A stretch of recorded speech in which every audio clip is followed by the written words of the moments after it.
Hoje eu vou falar de um vazamento da Twilio que aconteceu mês passado e que expôs cerca de 33 milhões de contas de usuários aí na internet. Mês passado, um usuário chamado Cine Hunters, né, mais especificamente no final de mês passado, 27 de junho, ele fez uma publicação lá no Branch Forums onde ele diz ter vazado, onde ele disponibiliza 33 milhões de números de telefone em um banco de dados aí para download para quem quiser. Antes de mais nada, para quem não sabe, o Twilio ele é um aplicativo aí autenticador disponível tanto para Android quanto para iOS.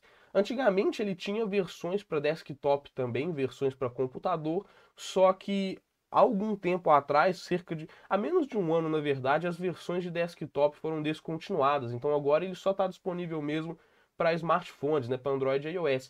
E ele é um aplicativo autenticador, né? Ele funciona muito bem, ele funciona para a maioria das plataformas, na verdade, para todas as plataformas que suportam os aplicativos OTP ali, e é um ótimo aplicativo, sempre funcionou muito bem, nunca tive problema com ele. Apesar de eu também utilizar outros, como o Google Authenticator, tem um outro carinha aqui também que eu gosto bastante, que é o OTP Client.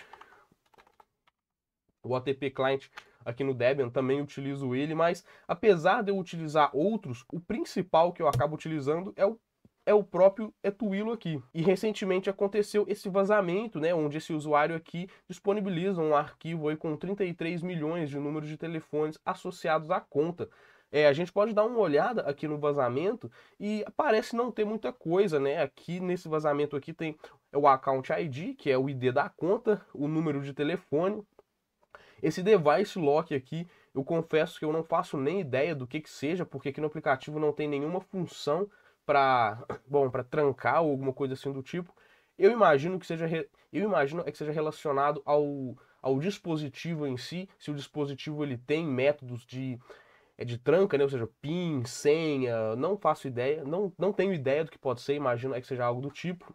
Account status, creio eu também que seja algo relacionado a se a conta ela está sendo utilizada ou não, se a conta ela está ali parada. E o device count, que isso aqui faz todo sentido. Isso aqui imagino que seja quantos dispositivos utilizam aquela conta, né? Aqui é na Twilio, por exemplo, você pode configurar a mesma conta em vários dispositivos. Isso é até recomendado caso você perca o seu dispositivo principal, né? Algo assim do tipo, para você manter um backup e não perder os seus, a su, o seu sistema é de verificação em duas etapas. Apesar desse vazamento aqui ser de 33 milhões de números de telefone, a própria Twilio aqui, ó, no boletim oficial, eles falam, aqui é o boletim oficial, ele é em inglês, né, mas eu meti um translate aqui para ficar mais fácil. No próprio boletim eles explicam que, cadê? Aqui, ó, que embora esse vazamento não possa comprometer diretamente as contas, né, o máximo que vai acontecer aqui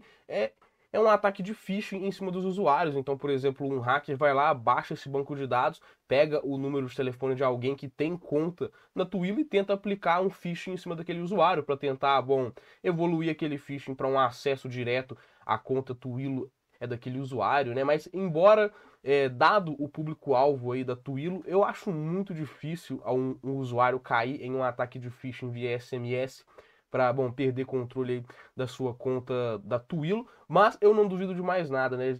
Tem gente aí para tudo. De qualquer forma, a própria Twilio aqui, ela explica que esse vazamento ele aconteceu por causa de um endpoint que não estava configurado, ou seja, tinha um endpoint deles, é uma API e aquela API ela permitia chamadas não autenticadas. Imagino que esse ataque aqui ele aconteceu não só por causa do endpoint não autenticado, mas por algo relacionado também a um IDOR, né? Ou seja, a uma referência insegura. A parte do IDOR eu não tenho certeza, aqui eu só estou imaginando como que um hacker possa ter abusado dessa API aqui para conseguir baixar tantos números de telefones ali a contas. Geralmente isso acontece aqui com o uso de IDORs, mas de qualquer forma a própria Twilio ela fala que corrigiu esse problema e que agora os endpoints só vão aceitar chamadas se você tiver autenticado. Isso aqui é um erro muito comum dos programadores, quando fazem uma API, achar que aquela API que eles fizeram só vai ser chamada por uma determinada aplicação, que é uma outra aplicação que eles fazem, né? Eles não imaginam que aquela API, que aquele endpoint possa ser chamado por um hacker utilizando uma outra ferramenta, seja um script automatizado ali, ou o próprio Burp, que é muito usado aí também. Eles fazem um endpoint, fazem uma API e não acham que aquilo possa ser chamado de uma outra forma. Muitos também têm aquela mentalidade de segurança por obscuridade, né, que é o seguinte, eles fazem um endpoint e pensam, ah não, a minha API, o hacker ele não vai ser capaz de achar, só a minha aplicação aqui que vai utilizar essa API. Então, um hacker externo não vai conseguir achar ela, então eu não vou colocar muitos mecanismos de segurança. E isso é um erro muito comum, eu vejo muito isso no meu trabalho fazendo inspeção de código, que é o programador achar que aquele endpoint não vai ser achado por um hacker, mas muito pelo contrário, um hacker ele vai achar sim aquela sua API, ele vai achar aquele seu endpoint, por mais escondido que aquilo esteja lá no seu na sua aplicação, lá no seu servidor, um hacker vai achar aquilo e vai explorar. Se não tiver nenhum método de autenticação para filtrar, para verificar quem está chamando aquela API,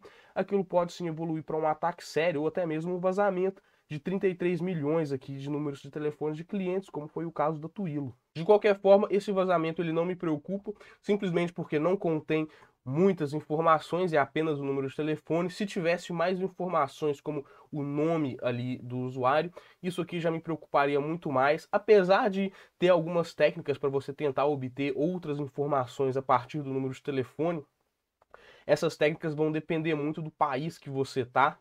Eu digo, a eficiência dela vai depender muito do país em que você tá, do país em que aquele telefone ele tá. Então, assim, eu acabo não me preocupando. Eu, pelo menos, como um usuário aí da Twilio há muitos anos, eu acabo não me preocupando com esse tipo de vazamento, simplesmente porque não tem tantas informações assim, né? O meu número de telefone, sinceramente, ele já está exposto aí há muito tempo na internet. Mais um vazamento aí para expor o meu número de telefone não vai mudar muita coisa. Mas de qualquer forma é isso. Se você assistiu até aqui, se inscreve aí no canal, ativa a porra do sininho e happy hack, meus amigos. Até a próxima.